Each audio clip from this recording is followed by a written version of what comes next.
Hello बच्चों, let's read this question. So this question says a metallic sheet 14 centimeter across 2 centimeter of uniform thickness is cut into two pieces of width 1 centimeter each. The two pieces are joined and laid along XY plane as shown. The center of mass has the coordinates. इसके center of mass के coordinates बच्चों आपको यहाँ पर बताने हैं आपको, okay.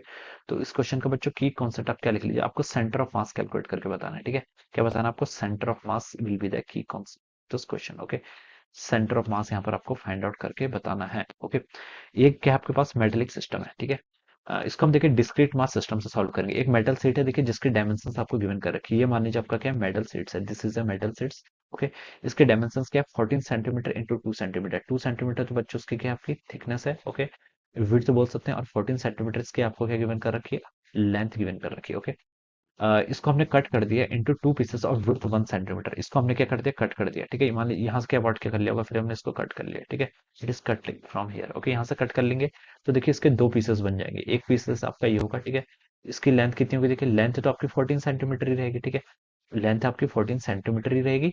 ये जो आपकी विड्थ है ये आपकी 1 सेंटीमीटर एक की होगी, और दूसरी वाली क्या होगी आपकी 1 सेंटीमीटर। तभी तो 1 सेंटीमीटर विड्थ के दो बनेंगे, ठीक है। तो इसकी लेंथ कितनी होगी आपकी 1 सेंटीमीटर के इक्वल होगी।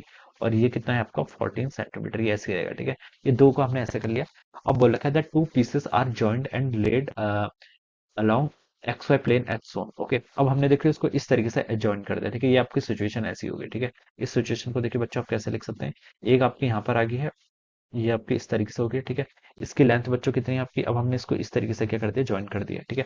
14 सेंटीमीटर, तो ये आपकी 14 सेंटीमीटर की लेंथ होगी। यहाँ से यहाँ तक की कितनी है आपकी, ये डिस्टेंस आपकी 1 सेंटीमीटर, कितनी है आपकी 1 सेंटीमीटर। और यहाँ से लेकर यहाँ तक की जो बच्चों टोटल डिस्टेंस होगी, ये कितनी है आपकी 14 सेंटीमीटर। एक को तो आपने ऐसे ज्वाइन कर दिया, दूसरी वाली आपकी ये है, मान लीजिए this is a second one, ठीक है। ये दूसरी वाली को मैंने ग्रीन कलर से डिनोट किया, पहली वाली को मैंने रेड कलर से डिनोट किया, ठीक है। ये दो आपकी क्या होंगी, आपके स्लिट, ये इनको हमने इस तरीके से क्या कर लिया, ज्वाइन कर लिया, ठीक है। तो ये बता सकते हैं। अब देखिए इसका सेंटर ऑफ मास का होगा, पहली वाली का सेंटर ऑफ मास, ठीक है, जो आपकी वर्टिकल है। इसका सेंटर ऑफ मास के देखिए एक्स वाई कोऑर्डिनेट्स हम बता सकते हैं। एक्स एक्सिस से देखिए 1/2 डिस्टेंस और वाई एक्सिस 7, ओके। तो इसके कोऑर्डिनेट्स अगर मुझसे सेंटर ऑफ मास के कोई पूछे, तो एक्स एक्सिस के अलोंग कितना आपका डिस्टेंस देखिए 1/2 सेंटर पे होगा ना, और वाई एक्सिस के अलोंग कितना 14 सेंटीमीटर का आधा, 7 सेंटीमीटर, ये बता सकता हूँ। इस वाली के सेंटर ऑफ मास के कोऑर्डिनेट्स देखिए, यहाँ से लेकर की यहाँ तक की लेंथ कितनी, 14 सेंटीमीटर। तो उसका सेंटर ऑफ मास कहीं बीच में 7 सेंटीमीटर पर लाई करेगा, एक्स एक्सिस के अलावा। और ओरिजिन मान लीजिए ये दिस इज ओरिजिन, ग्राफ में देखिए ये ओरिजिन दिया हुआ है, ये आपका एक्स एक्सिस है, ये आपका वाई एक्सिस है, ठीक है। तो ये आपकी यहाँ से लेकर यहाँ तक की डिस्टेंस तो 7 सेंटीमीटर है, ओरिजिन से 1 सेंटीमीटर और ऐड हो जाएगा। तो इसके सेंटर मास के कोऑर्डिनेट्स क्या आ गया आपके, एक्स एक्सिस के अलोंग तो 8 सेंटीमीटर आ गया। वाई एक्सिस के अलोंग देखिए क्या होगा, इसकी टोटल विड्थ कितनी 1 सेंटीमीटर, वाई एक्सिस के अलोंग का 1/2 पर लाई करेगा, ओके। ये बता सकता हूँ। मान लीजिए देखिए इस टोटल की मास आपका 2m था पहले, ठीक है। अब कितना हो जाएगा, एम मास इसका हो जाएगा, एम मास इसका हो जाएगा। क्योंकि देखिए हमने क्या कर रखा है, यहाँ पर लिखा है the two pieces are joint and laid along the, यहाँ पर लिखा हुआ है देखिए metal sheets uniform thickness is cut into, ठीक है। यूनिफॉर्म डिस्ट्रीब्यूशन है, तो हम बता सकते हैं एम मास टोटल था, हाफ से कट करेंगे तो एम में ऐसे डिस्ट्रीब्यूट हो जाएगा, ठीक है। इतना हम बता सकते हैं। अब आपको इस पूरे का सेंटर मास पता करना है, ठीक है। तो आपको दो पॉइंट्स पता चल गए, इनका सेंटर मास फाइंड आउट कर लीजिए। सेंटर मास का क्या फॉर्मूला होता है, x coordinates of centre mass क्या होता है, m1x1 plus m2x2 divided by m1 plus m2, या फिर इंटीग्रेशन ऑफ dm करते थे। यहाँ पर डिस्क्रीट मास सिस्टम है तो डिस्क्रीट वाले फॉर्मूला का यूज करेंगे, ओके।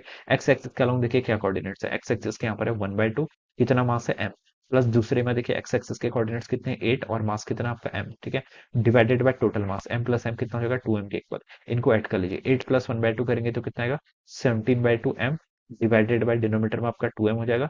तो ये हो जाएगा आपका 17/4, ठीक है। कितना हो गया आपका 17/4, क्या यूनिट्स होंगी सेंटीमीटर, ठीक है। तो x coordinates of centre of mass पता चल गया।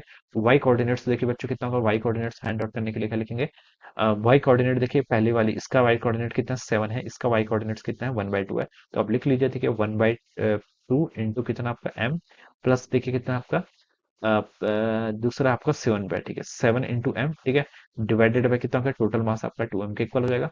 तो इनको ऐड करेंगे तो आपका ये आपका 15/2m हो जाएगा, कितना हो जाएगा 15/2m डिवाइडेड बाय 2, ठीक है। तो इसके कोऑर्डिनेट्स आ गए आपके 15/4 सेंटीमीटर, ओके। ये आपका इतना हो जाएगा। तो एक्स कोऑर्डिनेट्स के भी सेंटर ऑफ मास के कोऑर्डिनेट्स हमने एक्स भी फाइंड आउट कर लिया, वाई भी। तो उसका आंसर कितना हो जाना चाहिए 17/4 and 15/4 centimetre. This will be the coordinates of the centre of mass and the answer of this question, okay. तो इस तरीके से हम क्या करेंगे, इसको यहाँ पर सॉल्व करके बता सकते हैं, ऑलराइट।